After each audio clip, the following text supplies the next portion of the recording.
Sir আপনি কি slide দেখাবেন স্যার? হ্যাঁ, তোমাদের জন্য তো বসে বসে স্লাইড বানালাম কালকে থেকে। তোমাদের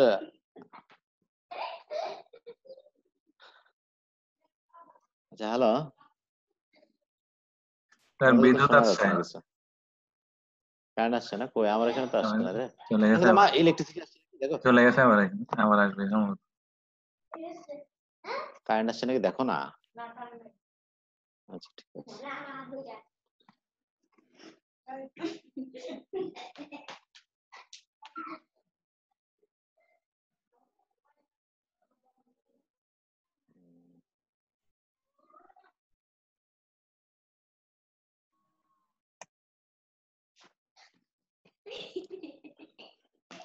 এই সবাইকে কি আনমিউট করে রাখছো? নুরুন নবী, জি স্যার। হ্যালো। স্যার আমরা তো সবাই মিউট করে থাকি স্যার আমরা সবাই।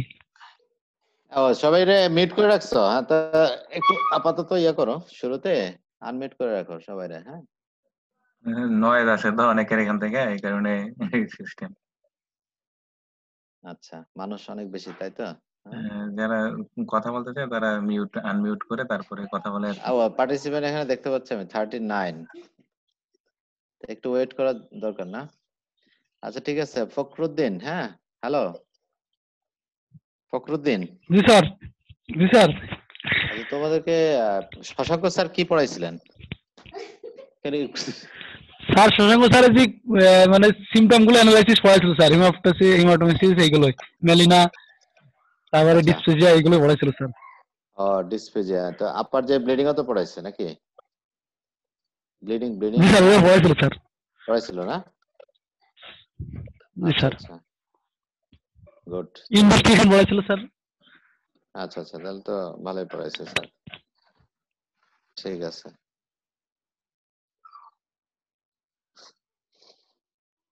তো তোমাদের আমি পড়ানো তো হয়েছে সবই আর কি। হ্যাঁ,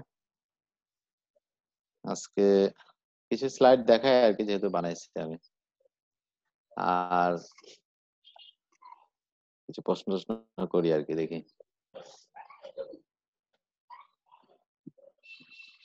আচ্ছা ঠিক আছে, তোমরা এটা জয়েন করো, আমি আসতেছি 2 মিনিট।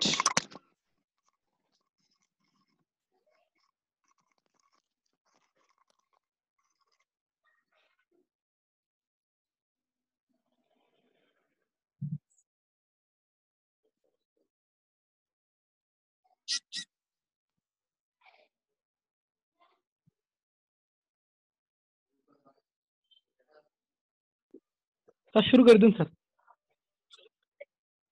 আচ্ছা, আমি একটু তাহলে ইয়েতে যাই। হ্যাঁ, আমার পাওয়ার পয়েন্ট ইয়ে করি। হ্যাঁ, শেয়ার স্ক্রিন নাকি?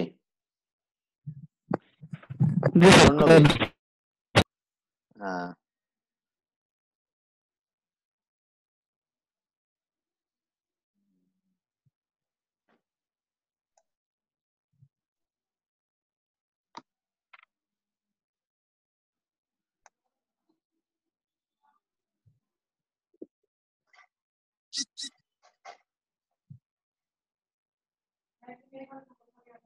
দেখা যাচ্ছে? স্ক্রিন দেখা যায়?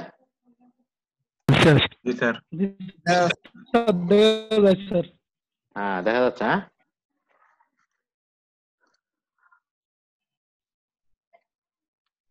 তোমাদের কিন্তু এগুলি কোশ্চেন, ইয়ার কোশ্চেন তাই না? প্রফের কোশ্চেন না এগুলি? তোমরা কোশ্চেন দেখছো?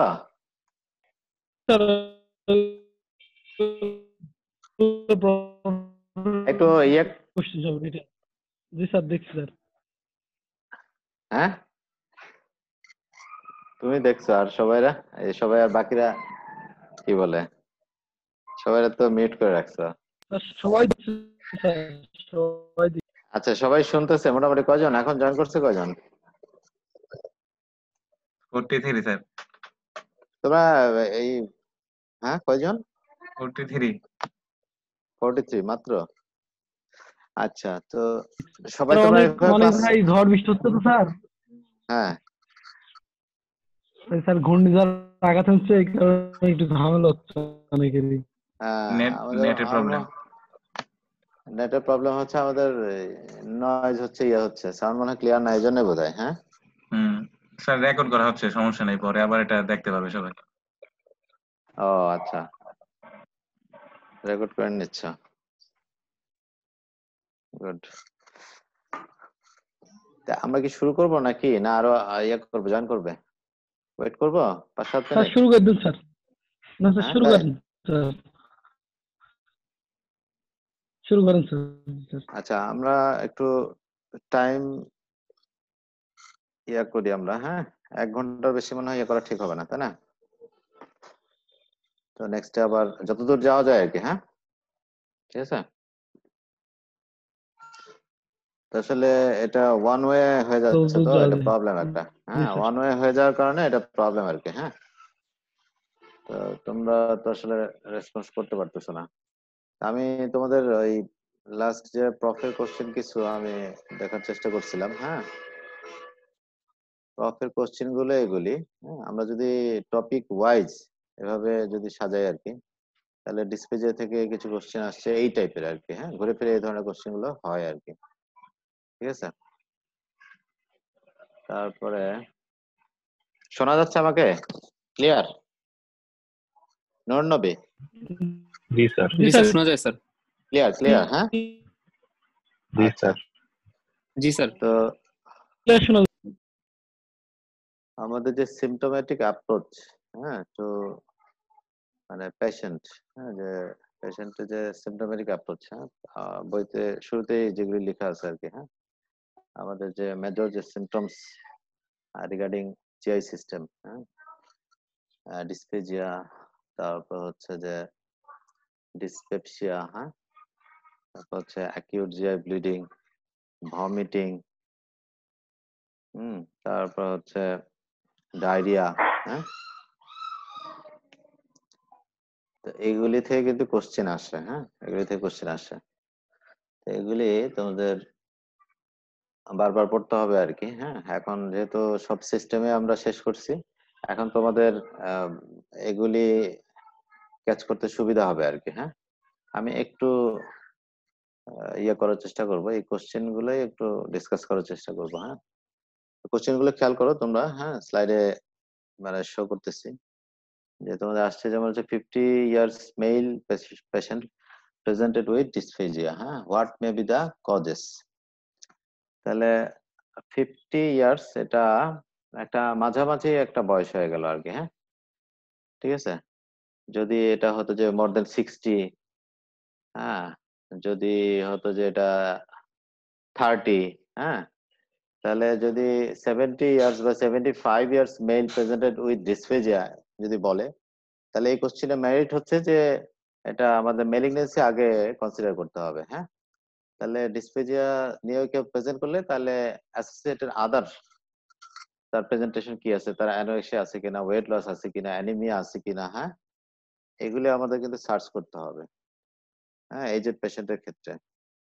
আবার ইয়াং পেশেন্ট আমরা যদি হিস্ট্রি নেই, দেখা যাবে যে তার হয়তো খুব শর্ট হিস্ট্রি থাকতে পারে, হ্যাঁ যে এটা কোনো due to drug or any corrosive ইনজেকশনের জন্য এটা অনেক সময় এই ডিসফেজিয়া বা অডাইনোফেজিয়া নিয়ে প্রেজেন্ট করতে পারে। আর ইয়াং এ যে কমন যে প্রেজেন্টেশন সেটা হচ্ছে অ্যাকালিসিয়া কার্ডিয়া, হ্যাঁ আমরা যেটা জানি আর কি অ্যাকালিসিয়া কার্ডিয়া। হিস্ট্রিটা ইউজুয়ালি লং হিস্ট্রি থাকবে, ইউজুয়ালি ইয়ার্স টুগেদার, হ্যাঁ যে dysphagia for prolonged time. But in spite of having long history, patient does not give history of usually does not give history of weight loss uh, or other major symptoms, হ্যাঁ সাধারণত পেশেন্টদের কোনো anaemia থাকে না, weight loss থাকে না, ঠিক আছে। তাহলে 50 ইয়ার্স মেল যদি বলে তাহলে এটা মাঝামাঝি একটা কন্ডিশন, তাহলে ডিসপ্লেজের সমস্ত কজগুলোই আমাদের কিন্তু বলতে হবে, হ্যাঁ তাহলে ডিসফেজিয়া এটা আমরা বলি যে অরোফ্যাঞ্জিয়াল ডিসফেজিয়া, দেন বলি যে ইসোফেজিয়াল ডিসফেজিয়া, হ্যাঁ অরোফ্যাঞ্জিয়াল মানে হচ্ছে যে সোয়ালো মানে ইনিশিয়েশন অফ সোয়ালো, এখানে যদি কোনো প্রবলেম থাকে তাহলে নিউরোমাসকুলার প্রবলেম, হ্যাঁ বালবার পলসি, সিরোবালবার পলসি, মাইসথেনিয়া গ্রাভিস, এগুলির জন্য ওরোফ্যারেঞ্জিয়াল মাসল যদি কোনো কারণে প্যারালাইসিস হয়ে থাকে তাহলে এই প্রবলেমটা হতে পারে, হ্যাঁ যে ওরোফ্যারেঞ্জিয়াল ডিসফেজিয়া। আর আমরা কমনলি ডিল করি যেটা, সেটা হচ্ছে যে মানে ইসোফেজিয়াল ডিসফেজিয়া, হ্যাঁ, ট্রু ডিসফেজিয়া বা ইসোফেজিয়াল ডিসফেজিয়া। তো ইসোফেজিয়াল ডিসফেজিয়া এটা তাহলে মেকানিক্যাল কারণে হতে পারে, আর এটা হতে পারে যে ডিসঅর্ডার ইন পেরিস্টালসিস।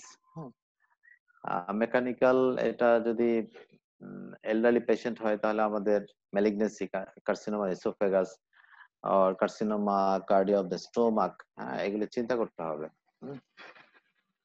যদি এটা ইয়াং এজে প্রেজেন্ট করে ডিসফেজিয়া, তাহলে আমাদের বিনাইন কোনো গ্রোথ হতে পারে। হ্যাঁ, এটা হতে পারে যে মেকানিক্যাল কজ, যেটা বলছি যে পেপটিক স্ট্রাকচার, হ্যাঁ, যে due to prolong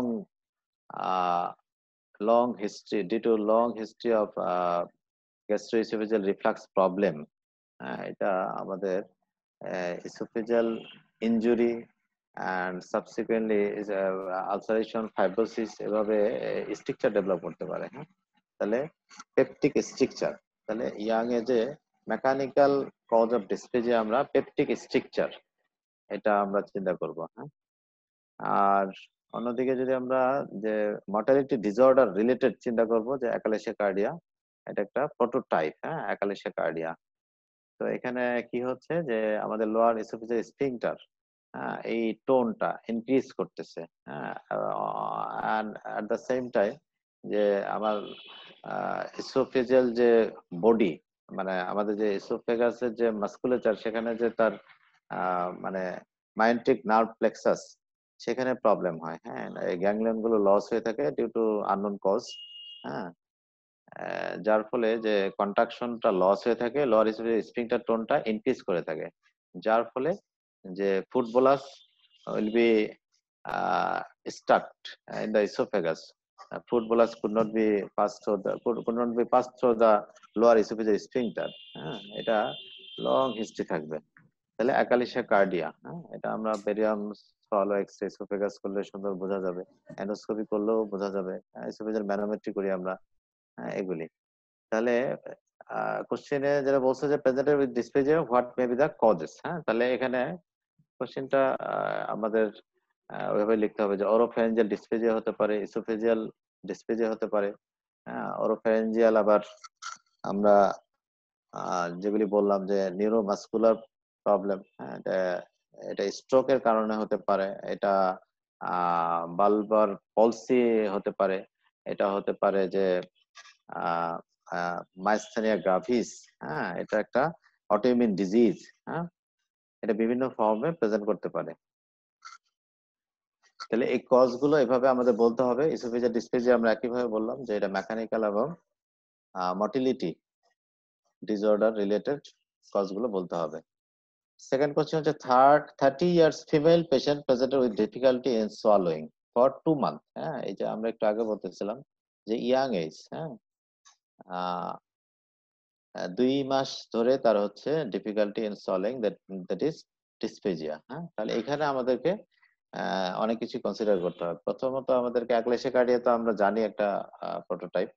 at the same time আমাদেরকে এটাও বলতে হবে যে পেপটিক মানে পেপটিক স্ট্রাকচার হতে পারে পেশেন্টের। হ্যাঁ, এছাড়াও আমরা অনেক সময় যে ডিসফেজিয়ার মধ্যে অনেক সময় অডাইনোফেজিয়াকে ইনকর্পোরেট করি যদি হিস্ট্রিটা শর্ট হয়, যেমন oesophageal candidiasis long term basis যদি থাকে, তাহলে কিন্তু এরকম হতে পারে ডিসফেজিয়া। হ্যাঁ, এছাড়াও কিছু কানেকটিভ টিস্যু ডিসঅর্ডার, এগুলিতে এই প্রবলেমটা হতে পারে। হ্যাঁ, স্ক্লেরোডার্মা, হ্যাঁ, এগুলিতে হতে পারে যে এগুলিতে রিফ্লাক্স ইসোফেজাইটিস হয়ে আলটিমেটলি স্ট্রাকচার ডেভেলপ করে আর কি। হ্যাঁ, পেপটিক স্ট্রাকচার। সরি। তো থার্ড কোশ্চেন হচ্ছে যে middle aged man presented with dysphagia for 6 month. হ্যাঁ, how will you proceed to diagnose. তো এখানে মোটামুটি একটা ইয়া দিচ্ছে যে লাইকলি ডায়াগনোসিস হচ্ছে যে অ্যাকালেশিয়া কার্ডিয়া। হ্যাঁ, লাইকলি ডায়াগনোসিস হচ্ছে অ্যাকালেশিয়া কার্ডিয়া। তাহলে অ্যাকালেশিয়া কার্ডিয়ার ম্যানেজমেন্ট ডিটেইলস এখানে লিখতে হবে আর কি। হ্যাঁ, আর রেয়ার পসিবিলিটি হচ্ছে ইসোফেজিয়াল কার্সিনোমা, হ্যাঁ। আর আদার পসিবিলিটি যেগুলি বললাম আমরা, যে আদার ইয়া হতে পারে, যে নিউরোমাসকুলার ডিসঅর্ডার এগুলি হতে পারে, ওগুলিও বলতে হবে। কিন্তু দ্য লাইকলি ডায়াগনোসিস হচ্ছে অ্যাকালেশিয়া কার্ডিয়া, হ্যাঁ। ডিসপেপসিয়া রিলেটেড একটা কোশ্চেন এখানে আমরা দেখতে পাচ্ছি যে 55 year old male patient presented with dyspepsia. What alarm features you will search for and what investigations you will do? তাহলে ডিসপেপসিয়া নিয়ে একটা কোশ্চেন, এটা আমরা সবসময় বলি যে এটা ভেরি কমন প্রেজেন্টেশন, হ্যাঁ, ইন আওয়ার কনটেক্সট, হ্যাঁ। এবং ডিসপেপসিয়া নিয়ে প্রেজেন্ট করলে পেশেন্টদের অ্যালার্ম ফিচার সার্চ করতে হবে। তো অ্যালার্ম ফিচার গুলো কি কি, এটা খুব কমন কোশ্চেন, হ্যাঁ। এটা বারবার কিন্তু এসে থাকে, এটা আমরা পরে বলবো আর কি। আপার যে ব্লিডিং থেকে কোশ্চেন এসছে বিভিন্ন ফর্মে, হ্যাঁ। যেমন what are the causes of upper যে bleeding, that is what are the causes of haematemesis and melaena, হ্যাঁ। What are the causes of haematemesis and melaena. তো কজ গুলো এটা আমরা জানি, ডেভিডসনের একটা ছবি সহ দেয়া আছে, হ্যাঁ। এগুলি ক্রনোলজিক্যালি লিখতে হবে আর কি, যে যেটা খুব কমন কজ সেটা আগে লিখতে হবে আর কি, আনকমন কজ গুলো পরে লিখতে হবে। How will investigate a case of upper GI bleeding, হ্যাঁ। তাহলে আপার জিআই ব্লিডিং এটা ম্যানেজমেন্ট, হ্যাঁ, প্রিন্সিপলস এটা লাগবে, হ্যাঁ, এটা লাগবে। Write in short the principles of upper GI bleeding আর outline the management plan of haematemesis and melaena. একই কথা, কোশ্চেনটা ঘুরিয়ে ফিরে বিভিন্ন ফর্মে আসতেছে কিন্তু একই কোশ্চেন, হ্যাঁ। তাহলে management principles of upper GI bleeding, তাহলে আপার জিআই ব্লিডিং হচ্ছে ম্যানেজমেন্ট অফ ইমার্জেন্সি, হ্যাঁ। it is the most common GI discipline emergency, huh? Upper GI bleeding. The second one is acute pancreatitis. ওটা আমরা পড়াইছি আপার GI bleeding। তো sir যেহেতু পড়াইছে আমি সংক্ষেপে বলার চেষ্টা করবো। তাহলে what are the causes of upper GI bleeding and how will you manage the case of acute upper GI bleeding, হ্যাঁ, acute upper GI bleeding। তারপরে বলছে যে how will you manage an old person with haematemesis and melaena, হ্যাঁ। তাহলে একজন elderly patient, তার ক্ষেত্রে কি কি কারণ হতে পারে, সব কারণ এখানে আনা যাবে না, হ্যাঁ। তাহলে আমাদের এটা ফার্স্ট যে ভেরিসিয়াল ব্লিডিং হতে পারে, হ্যাঁ। এটা peptic ulcer bleeding, peptic ulcer bleeding first বলতে হবে। পেপটিক আলসার ব্লিডিং হতে পারে, ভেরিসিয়াল ব্লিডিং হতে পারে, আর কি হতে পারে যে স্টোমাক ম্যালিগনেন্সি, হ্যাঁ, CA stomach, stomach carcinoma, carcinoma stomach, সেটা একটা ইম্পর্টেন্ট পসিবিলিটি, হ্যাঁ। এছাড়া হতে পারে যে এপি ম্যালফরমেশন, ভাস্কুলার ম্যালফরমেশন হতে পারে, তারপর হচ্ছে গ্যাস্ট্রিক ইরোশন হতে পারে, এইগুলি ঘুরে ফিরে ওই ব্যাপারগুলোই আর কি, হ্যাঁ। আচ্ছা, a 50-year male presented with melina,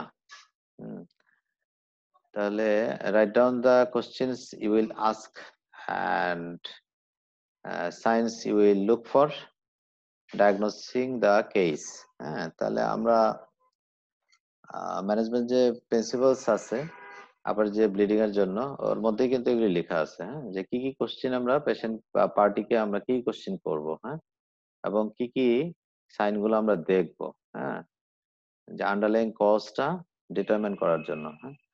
Write down the investigations you will advise for him with interpretation. আচ্ছা, ওই ওর মধ্যে ওই এর মধ্যে ওখান থেকে কিন্তু ছোট একটা জায়গা থেকেই কিন্তু কোশ্চেন গুলো হয়েছে বারবার, হ্যাঁ। তাহলে অ্যাকিউট আপার জিআই ব্লিডিং, হ্যাঁ, ম্যানেজমেন্ট প্রিন্সিপলস খুব সুন্দর করে ডেফিনিশন লেখা আছে, হ্যাঁ। এটা আমি একটু স্লাইড আকারে তোমাদের একটু পরে বলবো আর কি, হ্যাঁ। তো এখান থেকে কিন্তু কোশ্চেন বিভিন্ন ফর্মে একই জিনিস বারবার কিন্তু আসছে, হ্যাঁ। আচ্ছা, তার মনে হয় যে আমি এটা ক্রস করে আমি এখন ইয়েতে চলে যাই, হ্যাঁ।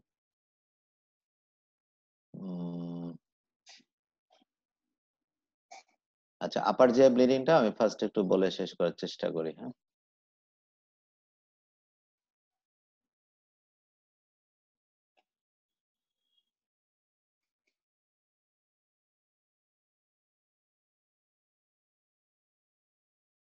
ঠিক আছে, ক্যান ইউ হিয়ার মি নূর নবী? জি স্যার। জি স্যার, শোনা যাচ্ছে স্যার। শোনা যায় স্যার। তাহলে আমি বলছিলাম একটু আগেই দেখাচ্ছিলাম যে অ্যাকিউট আপার যে ব্লিডিং, হ্যাঁ, এই টপিকটা থেকে এটা প্রেজেন্টিং একটা মানে one form of presentation of GI problem, হ্যাঁ, যে অ্যাকিউট আপার যে ব্লিডিং, হ্যাঁ, এখান থেকে কিন্তু কোশ্চেন আসছে। এবং এটা ম্যানেজমেন্ট অফ ইমার্জেন্সি, এই রোগীগুলো ইমার্জেন্সি বেশি ইমার্জেন্সি দিয়ে ইনডোরে চলে যায়, হ্যাঁ, এবং এই রোগীগুলো কিন্তু ম্যানেজ করে আমাদের ইন্টার্ন ডক্টররা এবং মিড লেভেল ডক্টররা, ঠিক আছে। তো সুতরাং এটা সবসময় ধরা হয় ইন্টার্নদের কি বলে কি বলে ফাইনাল প্রপ এক্সামে কিন্তু এটা বিভিন্ন ফর্মে কিন্তু ধরা হয়। এটা কোশ্চেন আকারে এতে আসতে পারে, রিটেনে, আবার ভাবেতে কিন্তু অনেক সময় ধরা হয়, হ্যাঁ। তাহলে আমরা বলতেছি যে approach to acute upper GI bleeding, হ্যাঁ, এই কোশ্চেনটা আবার কি হয় যে পোস্ট গ্রাজুয়েশনে এটা 25 মার্কসের ইয়া আকারে চলে আসে, হ্যাঁ, যে কোশ্চেন রিটেন কোশ্চেন আকারে চলে আসে অ্যাপ্রোচ, হ্যাঁ, approach to acute upper GI bleeding. তো তখন আরো ইলাবোরেটলি বড় করে লিখতে হবে আর কি, পোস্ট গ্রাজুয়েশনে এ ধরনের কোশ্চেনও থাকে আর কি, হ্যাঁ। এখন আন্ডার গ্রাজুয়েশনে তোমাদের 5 মার্কসের কোশ্চেন, এগুলি মানে বেশি লেখার সুযোগ নেই, আমাদের কোশ্চেন গুলো ওইভাবেই তৈরি করা হয় আর কি, হ্যাঁ, যে ম্যানেজমেন্ট প্রিন্সিপলস মানে outline the points for management of acute upper GI bleeding, এভাবে কোশ্চেন গুলো থাকে সাধারণত আর কি, হ্যাঁ। তো আমরা একটু ইপিডেমিওলজি যদি বলার চেষ্টা করি, যে মোস্ট কমন জিআই ইমার্জেন্সি, হ্যাঁ, and mortality is about 10% among the patients admitted in hospital, হ্যাঁ, যারা হাসপাতালে ভর্তি হয় তাদের মধ্যে কিন্তু 10% মারা যেতে পারে, হ্যাঁ। তো এখানে দেখা গেছে যে মানে কারা মারা যেতে পারে, আমরা যদি রিস্ক স্ট্রাটিফিকেশন করি আর কি, হ্যাঁ, তো তাহলে দেখা গেছে যে যারা এল্ডারলি পেশেন্ট এবং যাদের মাল্টিপল কোমরবিডিটি থাকে তারাই সাধারণত মারা যায়, বা অন্যভাবে যদি বলি যে ইয়াং এজ গ্রুপ সাধারণত মারা যায় কম আর কি, হ্যাঁ। তাহলে elderly patient having multiple comorbidity, হ্যাঁ, তাদের ক্ষেত্রে মর্টালিটি রিস্কটা হাই। তো এই রিস্ক অ্যাসেসমেন্ট, হ্যাঁ, যে একটা পেশেন্ট ভর্তি হওয়ার পরে তার মর্টালিটি রিস্ক কতখানি, কারণ পেশেন্ট পার্টিকে তো কাউন্সিলিং করতে হবে আমাদের, হ্যাঁ। তাহলে তারপর হচ্ছে যে পেশেন্টের ম্যানেজমেন্ট পারপাসে কোন পেশেন্টকে আমরা কিভাবে ম্যানেজ করব, মানে ট্রিয়েজ তৈরি করা, হ্যাঁ, যে এখন যে যেমন যে করোনা রোগী আমরা প্রথমেই আমরা যেমন ফ্লু করোনা তৈরি করছি, হ্যাঁ, যে কোনটাকে করোনা রোগী হিসেবে ধরবো, হ্যাঁ, সাসপেক্টেড করোনা, কনফার্ম করোনা, এই যে ব্যাপারগুলো আর কি, হ্যাঁ, এটা ট্রিয়েজ বলে আর কি, হ্যাঁ। তো এরকম যে একটা এমার্জেন্সি ম্যানেজমেন্টের ক্ষেত্রেও কিন্তু টিএইচ সিস্টেম সবসময় অ্যাপ্লাই করতে হয়, হ্যাঁ। তো এটা যেহেতু emergency management, so we have to go for TS, যে ফার্স্ট আমাদের দেখে নিতে হবে যে তার মানে মর্টালিটি রিস্ক কতখানি এবং কোন পেশেন্টের ইন্টারভেনশন লাগবে কার লাগবে না, হ্যাঁ। ইন্টারভেনশন মানে এন্ডোস্কোপি করে, ইভেন ডায়াথার্মি ইউজ করে বা হেমোক্লিপ ইউজ করে বা অ্যাডেনা ইনজেকশন ইউজ করে তাড়াতাড়ি আমাদের ব্লিডিং বন্ধ করার অপশন আছে, সুযোগ আছে, হ্যাঁ, অনেক সেন্টারে এটা করা হয়। তাহলে আমাদেরকে এখন মানে কার ক্ষেত্রে এটা লাগবে কার লাগবে না, হ্যাঁ, এটা আমাদেরকে একটু ভাগ করে নেওয়ার চেষ্টা করতে হবে, হ্যাঁ। তো সেগুলি করার চেষ্টা করা হয়েছে, বিভিন্ন স্কোরিং সিস্টেম কিন্তু ডেভেলপ করছে অলরেডি, হ্যাঁ, risk scoring systems, Blatchford risk scoring system, তারপর হচ্ছে রকল স্কোরিং সিস্টেম। হ্যাঁ, তো রকলটা ছিল এর আগের ডেভিশনের ইয়েতে ছিল, হ্যাঁ, এডিশনে ছিল, এটা তুলে দিয়ে এখন আবার ব্লাসফোর্ড নিয়ে আসছে আর কি। তো ব্লাসফোর্ডটা অনেক আগে এটা খুব বেশি চালু ছিল, মাঝখানে উঠায় দিয়ে এখন আবার নতুন ডেভিশনে আবার নিয়ে আসছে ব্লাসফোর্ড, হ্যাঁ, scoring system, risk scoring system. কতগুলো পয়েন্টস আছে, হ্যাঁ, যে এটা হচ্ছে যে পয়েন্টস গুলো হচ্ছে যে হিমোগ্লোবিন লেভেল, তারপর হচ্ছে ইউরিয়া ক্রিয়েটিনিন, হ্যাঁ, তারপর হচ্ছে পালস বিপি, এগুলি কতগুলো ইয়ে আছে, পয়েন্টস আছে, হ্যাঁ। তারপর আরো আদার কিছু ফিচার, এগুলি নিয়ে একটা স্কোর করা হয়। তো এটা তোমাদের লেভেলে লাগবে না আর কি, আন্ডার গ্রাজুয়েশনে লাগবে না, হ্যাঁ। আমি ওইদিকে যাচ্ছি না, একটু বোঝার চেষ্টা করো যে এটা হচ্ছে একটা ইমার্জেন্সি এবং এটা মর্টালিটি রিস্ক কিন্তু মানে সিগনিফিকেন্ট, হ্যাঁ, 10%, কম না। এবং যদি বলি যে মানে কি ধরনের কি পরিমাণ এটা প্রিভ্যালেন্স কেমন আর কি আপার জিআই ব্লিডিং, তো ইউকে তে তাদের একটা স্টাডিতে বলতেছে এটা যে প্রায় 100, 150 বা 170 পর্যন্ত, হ্যাঁ বিভিন্ন স্টাডিতে বলতেছে 170 পর্যন্ত, মানে প্রতি লাখে, প্রতি 1 লাখে 170 পর্যন্ত লোক বছরে তারা জিআই ব্লিডিং নিয়ে ভর্তি হয় হাসপাতালে। হ্যাঁ, তা এটা কিন্তু বেশ একটা সিগনিফিক্যান্ট নাম্বার। হ্যাঁ, তো these are the causes of acute upper GI bleeding. Most common cause is peptic ulcer, maybe gastric ulcer, maybe duodenal ulcer, maybe combined gastroduodenal ulcer. Usually due to H. pylori infection, might be due to NSAID or aspirin use. The bleeding sometimes may occur due to gastric erosion from aspirin or NSAID use. Bleeding may occur from esophagitis, reflux esophagitis. তাহলে reflux হয়ে esophagitis যেটা বলতেছে এটা বিভিন্ন ফর্মে injury হতে পারে, even ulcer হয়ে ব্লিড করতে পারে। হ্যাঁ, তাহলে esophagitis হয়ে কিন্তু ব্লিডিং হতে পারে। হ্যাঁ, তারপরে ভেরিসিয়াল ব্লিডিং, হ্যাঁ এটা একটা কমন ম্যানিফেস্ট মানে cause for upper GI bleeding, variceal bleeding. Lower oesophageal এন্ডে যে ভ্যারিস গুলো তৈরি হয় এগুলি রাপচার করে ব্লিডিং হতে পারে প্রফিউজ। হ্যাঁ, তারপর হচ্ছে ভাস্কুলার ম্যালফরমেশন, তারপর হচ্ছে ম্যালোরি ওয়েস্ট টিয়ার। হ্যাঁ, ম্যালোরি ওয়েস্ট টিয়ার হচ্ছে যে বারবার রেচিং হতে থাকলে দেখা যায় যে ইসোফেগাসে মিকোসাল ইনজুরি হতে পারে এবং সেখান থেকে কিন্তু ব্লিডিং হতে পারে। হ্যাঁ, বিশেষ করে অ্যালকোহলিক পেশেন্ট যারা তাদের ক্ষেত্রে এটা হতে পারে।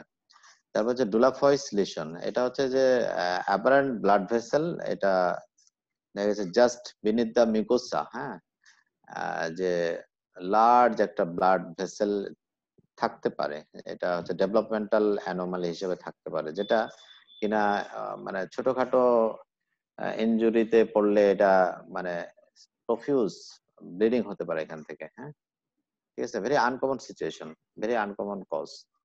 তারপর হচ্ছে যে স্টোমাক ক্যান্সার, ইসোফেজিয়াল ক্যান্সার, এগুলি ব্লিডিং নিয়ে প্রেজেন্ট করতে পারে। হ্যাঁ, তাহলে কমন কজ যদি বলি আমরা যে পেপটিক আলসার এবং এই রিলেটেড অ্যাসিড রিলেটেড প্রবলেম হতে পারে, যেমন ইসোফেজাইটিস, গ্যাস্ট্রিক ইরোশন। হ্যাঁ, তাহলে আমরা গ্রস ভাবে বলতে পারি যে peptic ulcer disease and related disorders. হ্যাঁ, তারপরে আমরা কি বলবো যে ভেরিসিয়াল ব্লিডিং। হ্যাঁ, এই দুটো যদি আমরা অ্যাটলিস্ট বলি তাহলে বলা হয়ে যায় আর কি বেশিরভাগ। হ্যাঁ, এছাড়াও এলডারলি পেশেন্টের ক্ষেত্রে আমাদের সি স্টোমাক, সি ইসোফেগাস এগুলি চিন্তা করতে হবে। তাহলে management principles of non variceal bleeding, তাহলে আমরা গ্রসলি দুটো ভাগে ভাগ করে নিচ্ছি ম্যানেজমেন্টের জন্য, যে variceal bleeding management and non variceal bleeding management. হ্যাঁ, দিস আর দ্য পয়েন্টস। এগুলি ক্রোনোলজিক্যালি লেখা আছে 9টা পয়েন্টস, এটা বেটার যে মুখস্থ করে নেওয়া আর কি। হ্যাঁ, তো এগুলি আসলে আমাদের সাইমালটেনিয়াসলি সবগুলো পয়েন্ট সবগুলোই কিন্তু একসঙ্গে করতে হবে। একটা ইমার্জেন্সি যখন আমরা মানে হ্যান্ডেল করি তখন আমাদেরকে মানে এক হাতের মানে 10 জনের কাজ করতে হবে। হ্যাঁ, মানে 10টা হাত আমার চলবে একসঙ্গে, ঠিক আছে, এরকম একটা ব্যাপার আর কি। ঠিক আছে, পেশেন্টকে মানে আসা মাত্রই দেন তাকে র্যাপিড আইভি এক্সেসের ব্যবস্থা করতে হবে।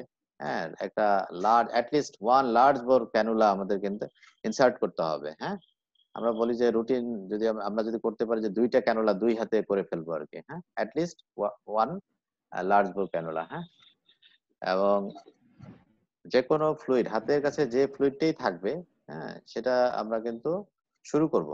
হ্যাঁ, যে পেশেন্টকে আমি ক্যানুলা আনার জন্য লিখে দিলাম, ফ্লুইড আনার জন্য লিখে দিলাম, এটা করা যাবে না। তাহলে ইমার্জেন্সি ম্যানেজ করার জন্য আমাদের ইমার্জেন্সি ট্রলি সবসময় রেডি থাকবে। ওখান থেকে একটা ক্যানুলা নিয়ে আমি ক্যানুলা করবো, একটা ফ্লুইড নিয়ে আমি স্টার্ট করব। হ্যাঁ, চ্যানেলটা স্টার্ট করলাম। ঠিক আছে, তো সঙ্গে সঙ্গে আমি কি করব, পেশেন্টের যে ক্লিনিক্যাল যে মানে অ্যাসেসমেন্ট আমার দরকার, যে পেশেন্ট কি অবস্থায় আছে। হ্যাঁ, যে অনেক ব্লাড যদি লস হয়ে থাকে বাই দিস টাইম, হ্যাঁ তাহলে পেশেন্ট তো শকে থাকবে। হ্যাঁ, তা এগুলি দেখতে হবে যে হয়তো the patient is either in shock or not, হ্যাঁ অর ইম্পেন্ডিং টু শক, এরকম হতে পারে। তাহলে এগুলি লাগবে। হ্যাঁ, কিছু বেসিক কিছু ইনভেস্টিগেশন আমাদের কিন্তু লিখে ফেলতে হবে সঙ্গে সঙ্গে। হ্যাঁ, ঠিক আছে, এবং ব্লাড ক্রস ম্যাচিং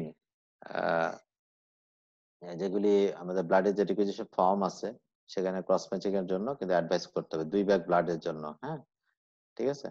যদি মানে আমরা সাসপেক্ট করি যে অনেক ব্লাড লস হয়ে গেছে অথবা হচ্ছে কারেন্ট, হ্যাঁ, তাহলে কিন্তু আমাদের 2 bag at least 2 unit of blood আমাদের ক্রস ম্যাচিং এর জন্য বলতে হবে। ঠিক আছে, তো রিসাসিটেশন হচ্ছে ইম্পর্টেন্ট পার্ট। আসলে এই সবগুলো মিলিয়ে কিন্তু অ্যাকচুয়ালি এটাকে রিসাসিটেশনই আমরা বলবো। তারপর আমাদের আলোচনার সুবিধার জন্য পয়েন্টগুলো এভাবে ভাগ করা হয়েছে। হ্যাঁ, আমি যা বলতেছি এগুলি সবই রিসাসিটেশনেরই পার্ট। হ্যাঁ, আচ্ছা, এটা পরে আমি একটু বলতেছি, পয়েন্টস গুলো লেখা আছে। অক্সিজেন দিতে হবে পেশেন্ট যদি শকে থাকে। হ্যাঁ, তারপর হচ্ছে ইমিডিয়েট আমাকে এন্ডোস্কোপি করার ব্যবস্থা করতে হবে। আমরা রিসাসিটেশন করার পরপরই আমরা এন্ডোস্কোপিতে চলে যাব, প্রিফারেবলি উইদিন 24 আওয়ার্স। হ্যাঁ, 24 আওয়ার্স। তাতে করে হবে যে আমাদের ডায়াগনোসিসটা আমরা কনফার্ম করতে পারবো। এট দ্য সেম টাইম যদি কোনো ইন্টারভেনশন লাগে যে অনেক ব্লিডিং হচ্ছে, হ্যাঁ, ব্লিডিং সহজে মানে বন্ধ হওয়ার সম্ভাবনা নাই অথবা ব্লিডিং হওয়ার রিস্ক আছে, হ্যাঁ, এগুলি দেখে বোঝা যায় এন্ডোস্কোপিতে, তাহলে আমাদেরকে ডায়াথার্মি মানে হেল্প নিতে হবে, যে হিটার প্রপ দিয়ে এগুলি মানে পুড়ে দিয়ে বন্ধ করে দেওয়া যায়। হ্যাঁ, যে ব্লিডিং যে ভেসেলটাকে যদি আমরা পুরায় বন্ধ করে ইয়ে করতে পারি, হিমো ক্লিপ করতে পারি, ধরে মানে একটা ক্লিপ বসায় দিতে পারি। হ্যাঁ, এক বা একাধিক ক্লিপ। হ্যাঁ, তারপর হচ্ছে যে আমরা অ্যাড্রেনাল ইনজেকশন অবশ্যই লাগবে। হ্যাঁ, সবগুলোর জন্যই অ্যাড্রেনাল ইনজেকশন লাগবে, সঙ্গে আমরা হিমোক্লিপ করতে পারি, সঙ্গে আমরা ডায়াথার্মি করতে পারি। আবার কোনোটাই করা যাচ্ছে না, হ্যাঁ, যে প্রফিউজ মানে ব্লিডিং, যে ফিল্ড আমার ক্লিয়ার করা যাচ্ছে না, তাহলে আমরা অনেক সময় হিমোস্প্রে, একটা ইনার্ট সাবস্টেন্স যে এই মানে ব্লিডিংটা খুব দ্রুত বন্ধ করতে পারে, এই ধরনের কিছু অলরেডি বাজারে আছে, এগুলি নিয়ে কিন্তু স্প্রে করা যেতে পারে। হ্যাঁ, তাহলে হিমোস্প্রে বলে। তাহলে এগুলি ইন্টারভেনশন কিন্তু করা হয় ভালো সেন্টার গুলোতে। হ্যাঁ, আচ্ছা, তাহলে এন্ডোস্কোপি আমরা করতেছি ফর ডায়াগনোসিস, যে আইদার ইট ইজ আমরা যে সাসপেক্টেড যে আলসার ব্লিডিং বলতেছি, যে এটা আদার দেন আলসার ব্লিডিং অন্য কিছু হতে পারে, যে এটা ভেরিসেল ব্লিডিং তো হতে পারে। হ্যাঁ, তাহলে অ্যাকর্ডিংলি আমাকে ম্যানেজ করতে হবে। তাহলে ডায়াগনোসিস কনফার্ম করতে হবে, এবং যে আন্ডারলাইং যদি মানে যে রিস্ক কন্ডিশন যদি থাকে যে কোনো ইন্টারভেনশন লাগবে,